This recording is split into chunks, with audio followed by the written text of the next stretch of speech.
Oh, I think I'll do like the live update thing.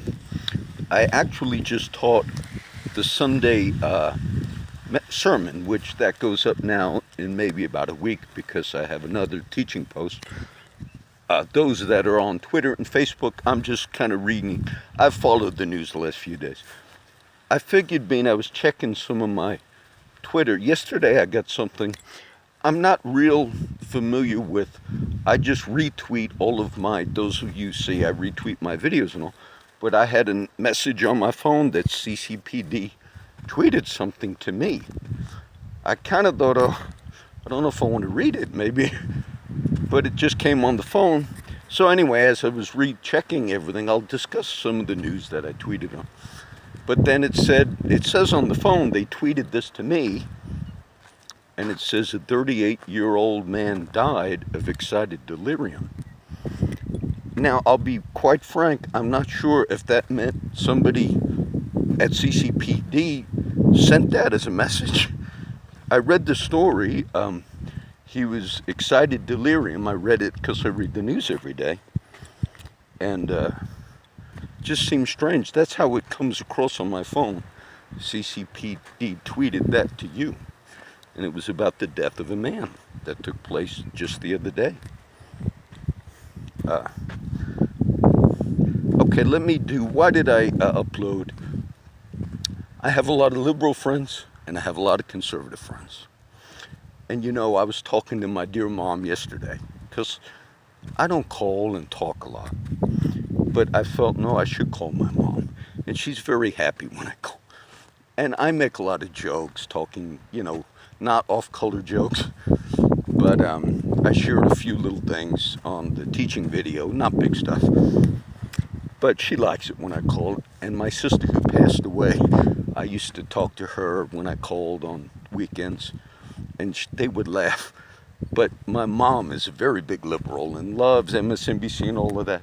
And I don't, so in the midst of it, we were talking, because I'm going to talk about some of the news now. This is like the live update. But, and she watches MSNBC and she says, oh, look at the turmoil. And my mom's smart. And so I'm like, oh, I know, that's why I'm delaying my trip. She wants to know when I'm coming up next. I said, well, I'm afraid to get on the plane.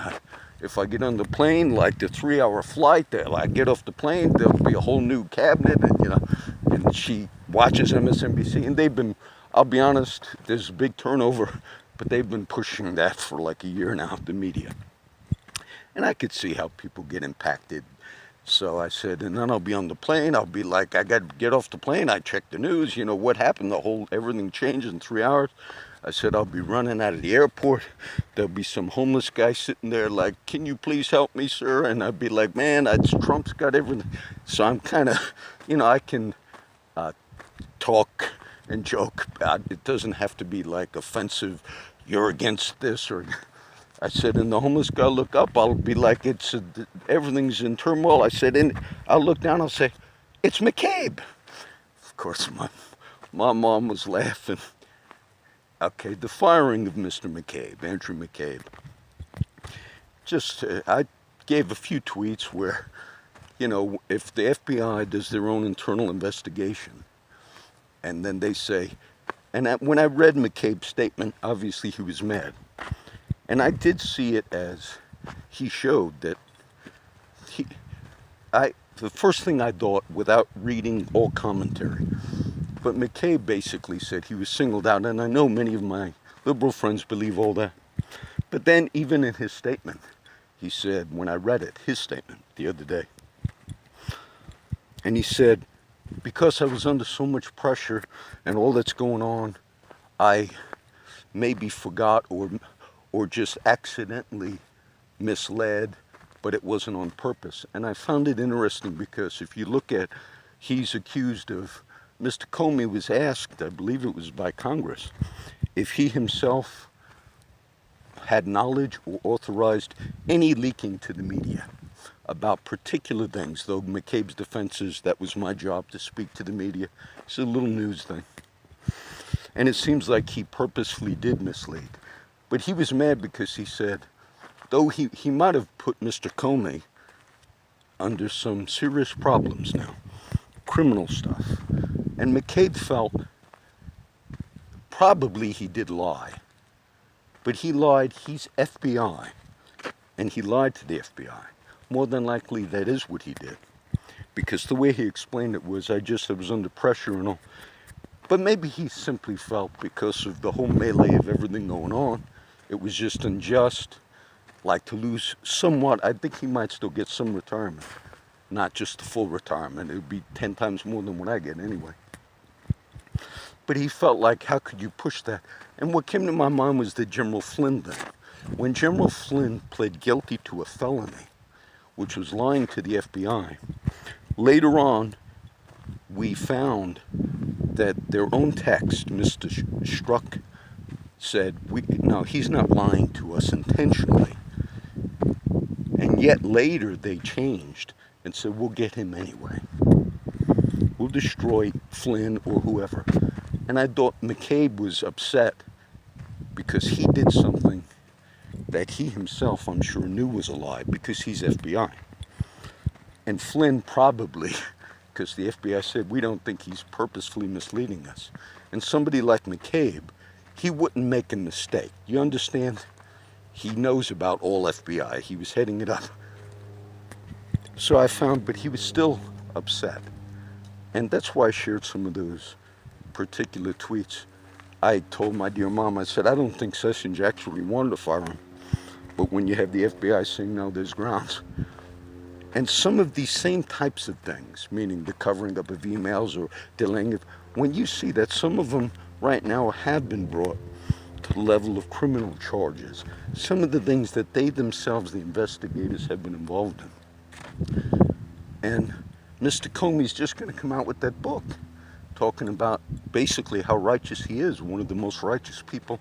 And in the midst of this, it sure seems like he's going to be implicated, possibly criminally.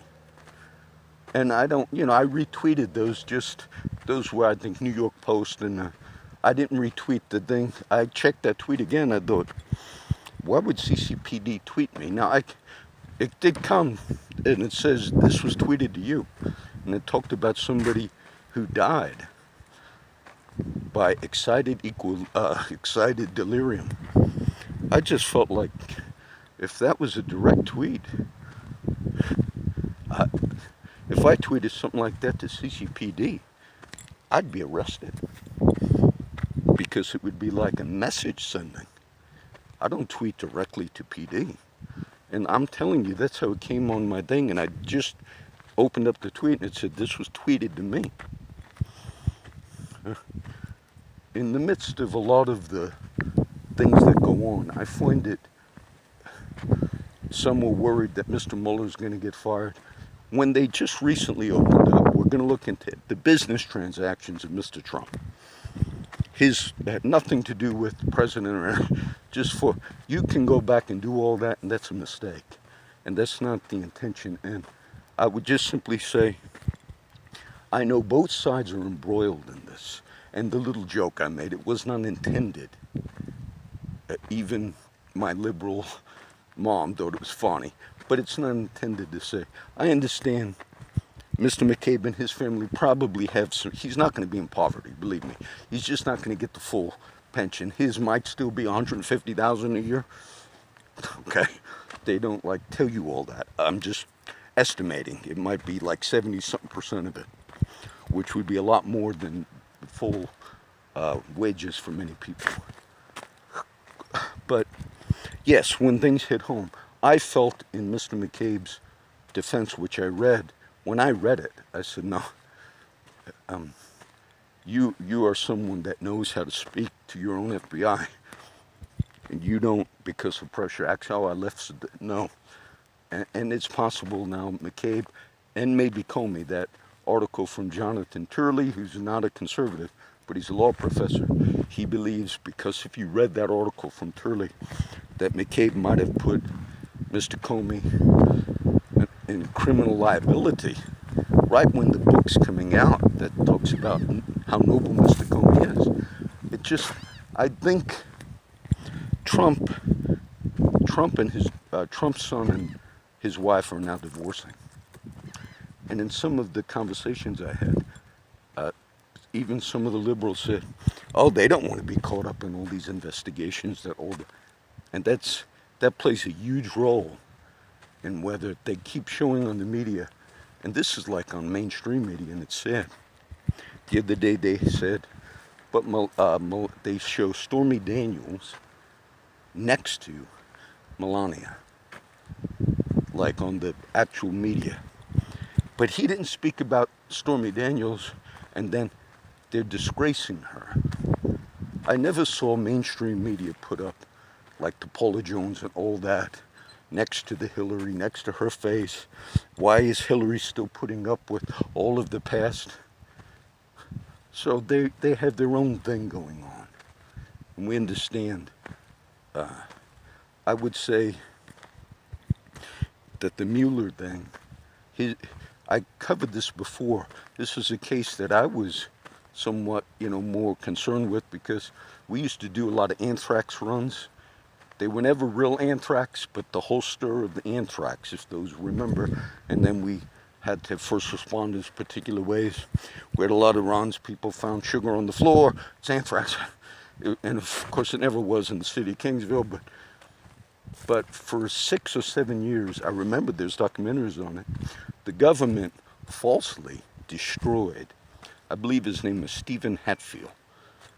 And this was long before the days of anything like this. But the government publicly leaked, went after, and destroyed Stephen Hatfield. And they thought he was the anthrax guy.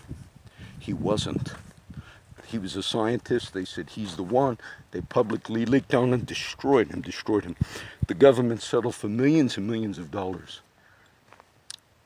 But why? Why did the chief investigator in that case not only destroy him purposefully by doing all these leaks that it's him, he had a fight, destroyed his family, his life, and after the settlement of money, you'd think the chief prosecutor would at least apologize. After it was found out it wasn't him, he never apologized, and that was Mr. Mueller. That was Robert Mueller, which showed me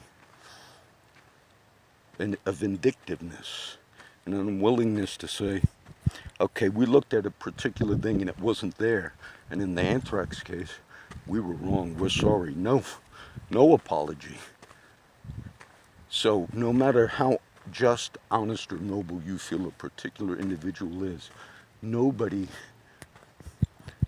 escapes the reality of the sinful nature. Now, I did my teaching video.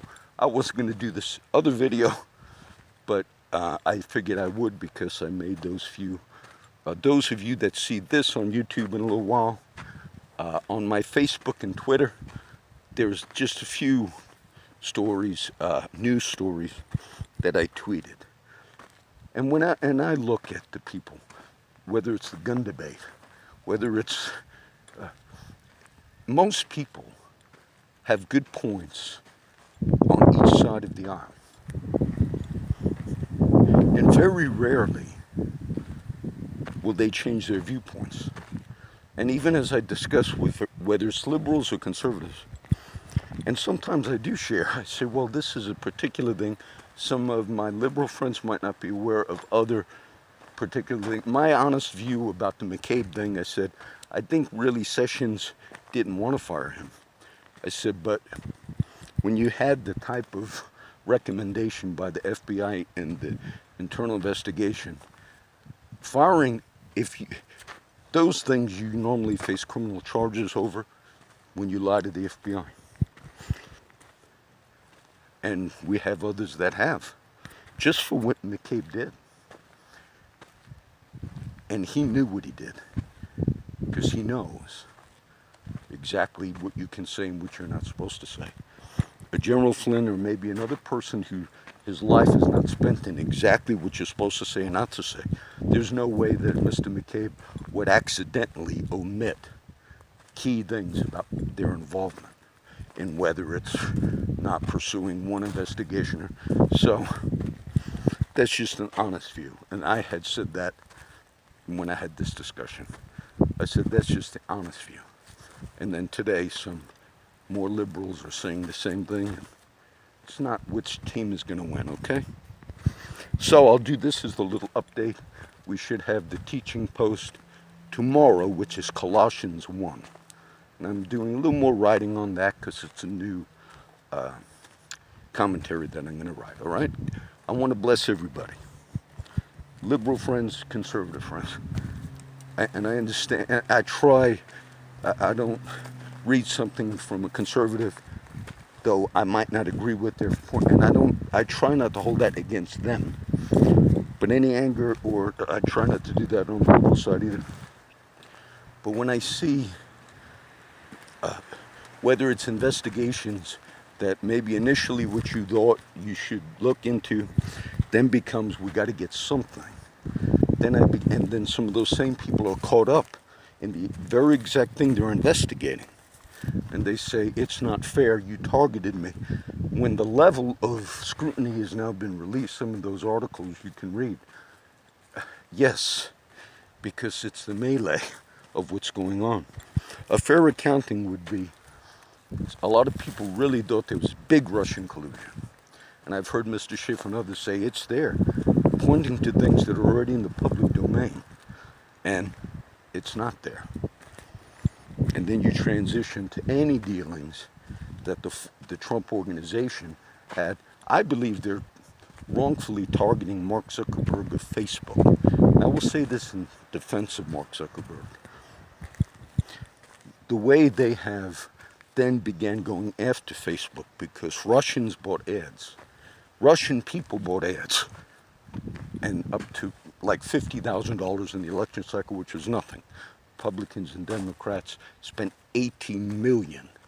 And if you think 50,000 had any impact of ads on Facebook by Russians, but now they're going to try and get him before one particular Democratic congressperson, woman is wanting to call him before the Senate or before the Congress. No, they're starting to go that way. So let's just post this. God bless everybody.